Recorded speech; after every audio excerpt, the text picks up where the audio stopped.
All right, what is going on, guys? JNC Radio here. Bring you our Impact Wrestling Hard to Kill pay-per-view review and recap. Yeah, hard to kill. A lot to say for this event. There were some ups. There was definitely some downs. Mm-hmm. But obviously we're gonna recap it. Obviously, um, well, yeah. Well, obviously leading up to this, obviously we all know what controversy Mm-hmm. that was that happened the other day. Mm-hmm. Luckily, it did not affect the match at all. But again, we will get into that when we get into that. So, without further ado, All right, so this is Hard to Kill. This will take place from the Bomb Factory in Dallas, Texas. This will start out with the opening video package, which basically just previews the main event of Sami Callihan and Tessa Blanchard for the world title. Then immediately following that, they would waste no time whatsoever getting right into Ken Shamrock's music, which would start playing as he'd make his entrance to the ring, which would give us our opening match, which was Ken Shamrock versus Madman Fulton. And Madman Fulton would have Dave and Jay Christ of OVE in his corner. Yeah, this is, definitely an interesting choice of opener, to say the least. I agree with that. I definitely would not have gone with this as the opener, but, that's whatever. But, so Shamrock would start out by delivering some kicks. This is how the match would begin. Fulton would then go for a takedown. Shamrock would get him in an armbar. Fulton would get him over to the ropes and break out of it. Shamrock would then place him in a single leg. Fulton would get to the ropes for a break. Then Fulton would get Shamrock an armbar in the ropes, and then Shamrock would attempt to do a tope outside the ring, much like he tried at Bound for Glory. This one was a bit better because he landed A tope suicida. Yeah, he would try to. The first one, Moose saved his life basically because he was going to land horribly. This one he actually did right, and then he just landed in the arms of Fulton. Then Fulton would catch him, but then he'd try to German him. But Fulton would just fall back. Shamrock would hit both Dave and Jay Christ, and then both would get ejected from ringside. Fulton would go for a chokeslam, but then Shamrock would get him in a Kimura, and Fulton's shoulder would dislocate. The ref would look to call for this thing, but Fulton would say he could go. Then Fulton would try to fight with one arm against Shamrock, but Shamrock would get him in the Ring of Saturn submission for the victory. Yeah, he was bending that dislocated shoulder.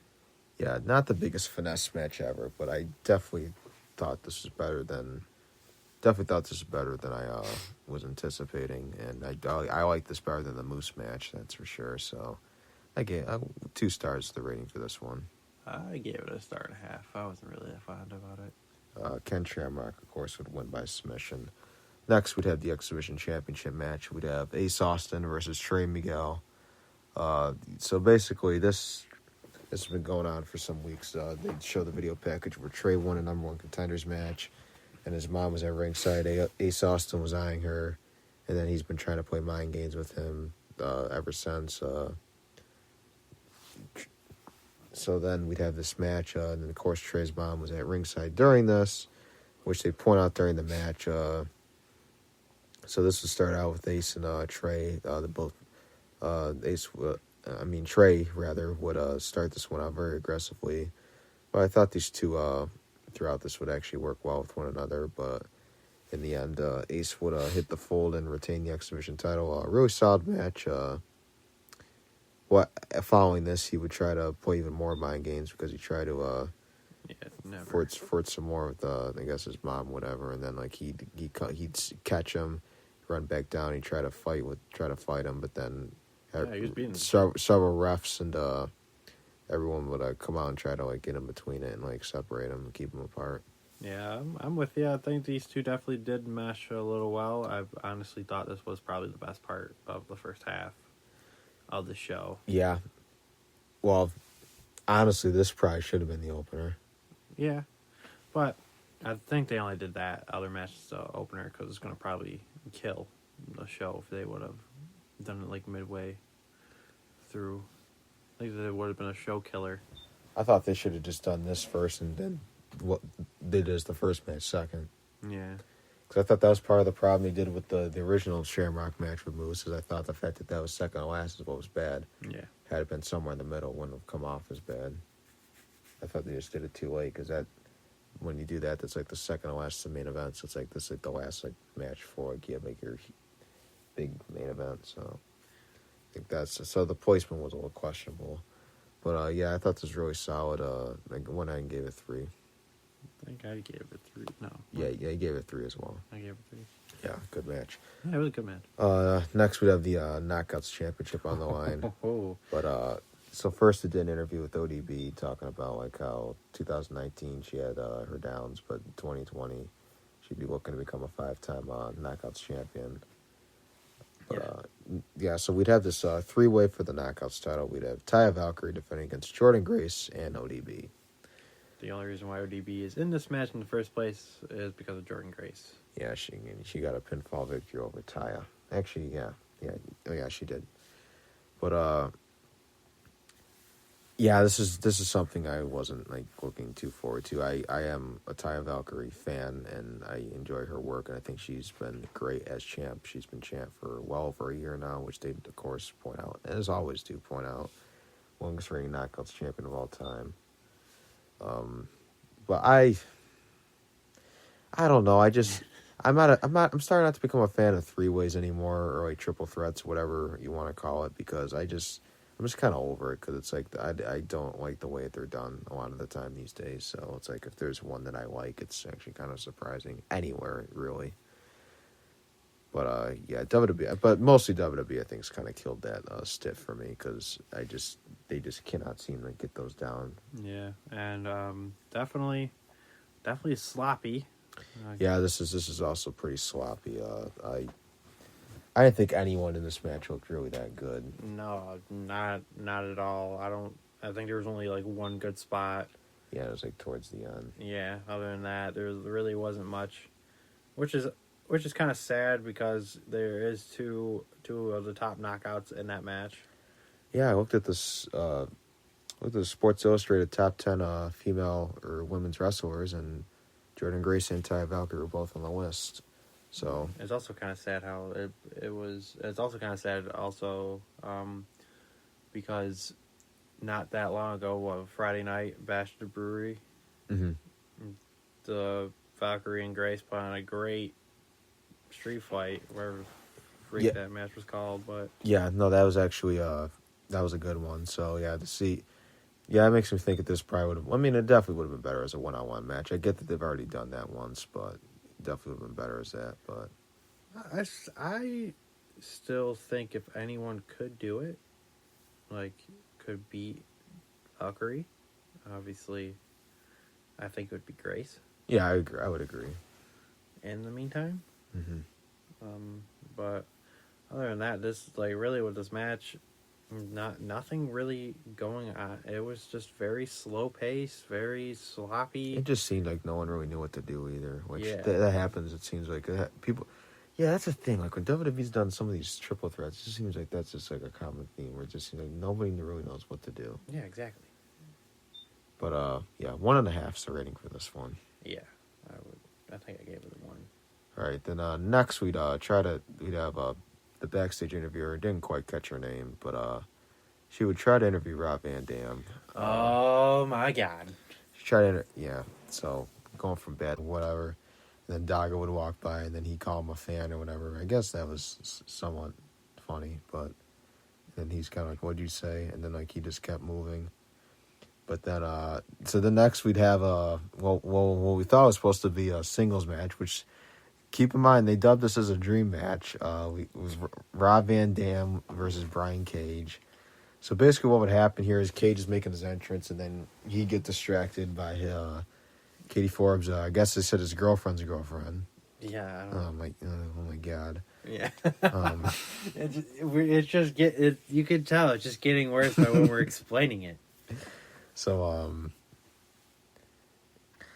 he was basically distracted. Van Dam would attack him from behind. Cage, I guess, already had an injured was it injured elbow or Yeah, he was injured. It was like his arm was injured. So then I think he tried to fight back a little bit, but he couldn't. So then Van Dam basically just had him grounded. Then Katie Forbes would get in the ring with the chair, and then he'd hit the Van Daminator, which I guess you could somehow do. Which I don't know how that doesn't result in a Look, DQ, but I will say this: if a big muscular guy like Brian Cage got put down by a very, very, very old Rob Van Dam, there's a problem. yeah. So they'd hit that, and then I guess he'd say, I guess he'd go for the cover, but then I guess he'd get up and say, why even count it? Because you know what's going to happen, basically. So it's like, why even bother? So then while this is going on, this is, I guess, ended a no contest.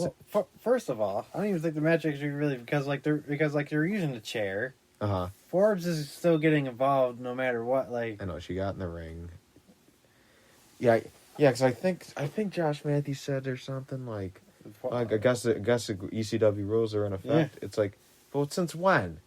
But they do this sometimes, because like it's either that or like whenever they do those sad boom matches for whatever reason, he'd do his little table stuff and he wouldn't get DQ'd, or Van Dam would take his chair, or he'd take his chair, throw it off a guy's head. It's like, since when is this like?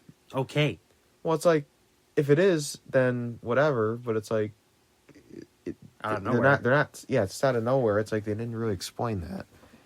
None of this stuff made any sense. So no rating for that. I guess that was ended in no contest. No. That's what I got. Then Daga would come out, and then he would. That's while he had his back turned, then Van Dam would jump him. And then the ref would call for the bell, and I guess all of a sudden somehow we had a match. Yeah. Like they didn't explain this whatsoever. No, not at all. And this did not go very long. I guess Daga at some point looked like he could pull it off, but then Van Dam would hit him with the 5-star, and then we get the win. And Look, I all I know is I just hate 2020 Rob Van Dam. we'll see. Like, there's a lot of people out there who do enjoy this side of him, or do enjoy this character because they think that it's fitting at this point. You know, he's kind of like that guy who's just been around and like he kind of just doesn't care. I mean, it fits in a way, but I don't enjoy it just because like A little late. Well, yeah, no, because if they would have done this if they would have done this years back, I could have gotten into it probably a little bit more. But the problem is the reality of it. The guy's almost 50. Guy can't talk. Well, his voice is gone at this point. But that and I haven't really. Not even just as a character. I haven't really had too many good takeaways from like this like run in general. There's only like 1 or 2 matches I can recall that I actually like kind of liked. I guess, but And even that, it's like now when he's even having his matches, we forgot to mention the best part. His crappy entrance music. Oh yeah, how did I forget that? I didn't even put that down. Yeah, so I don't know what the hell this kind of music is. I mean, granted, the whole effing show wasn't any really much that better. I don't know how you go from like one of a kind, like one of the best theme songs ever, to the whole effing show or whatever. I don't know how the hell you do that. I don't know. But I mean, Well, to me, this in some ways is even worse because like it just doesn't make sense. It doesn't fit him really. No. Other than the parts where it says every once in a while he says Rob, you hear him say Rob Van Dam. In the whole effing show. Yeah, but it's like what the Jesus, oh God. All right, so No rating for me. I don't know if you rated this, but I didn't rate any of this crap. I gave this one a star, but That is very generous of you, my friend. and it may have been, but yeah, we're gonna move on from this. Yeah. See, like This is where this is at the stage where I'm like, why did I even like bother with this show? Because I'm like, $40 is the price on Fight TV. I don't know why the hell I even bothered at this point. I was like dumbfounded. Well, it's just like we're like, I guess we could say 4 matches through. There's only one that was like actually like, good. Yeah. As I said, the Shamrock one wasn't as bad as I imagined, but even then I really can't call it good. And then this whole debacle, this was just terrible to me. And the knockouts